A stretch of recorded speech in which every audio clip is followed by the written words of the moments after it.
everyone. I wanted to share a quick story about a realtor who reached out to me this week. She was preparing for her contract and needed advice on required disclosures. Representing the seller, she did some digging on the property and found an oil and gas lease. Her main question was what needed to be disclosed to the buyer and how. According to the TREC 1-4 family contract, if the seller is a party to the oil and gas lease, it must be disclosed to the buyer.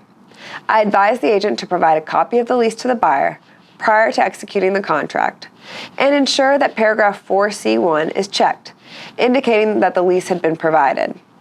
If the lease isn't provided beforehand, paragraph 4C2 must be checked, giving the buyer an option to terminate after receiving the lease during the contract period.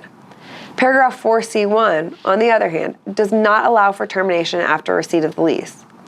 Additionally, I suggested that the agent check with the seller about reserving any mineral rights, which must be done through the addendum for reservation of oil, gas, and other minerals.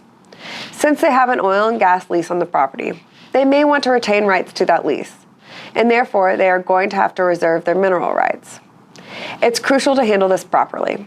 Get a copy of the lease to the buyer prior to signing any contract, and discuss mineral reservations with the seller, attaching the necessary addendum. There are also situations in which there may be an oil and gas lease on the property, but where the seller is not a party to the lease, because the seller is not an owner of the mineral estate. In many cases, the mineral estate may have been severed from ownership of the surface estate many years prior to this seller's ownership.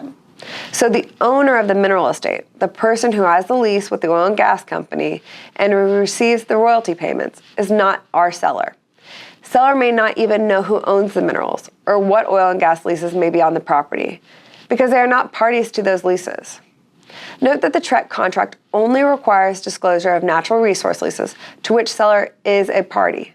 So, the contract does not require disclosure of leases to which seller is not a party.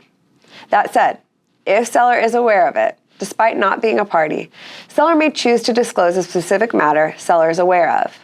We recommend that over-disclosure is better than not disclosing. If you have any questions or comments for future tips, please email us at tipoftheweek@allegiancetitle.com. Thank you for trusting us to be your resource for results.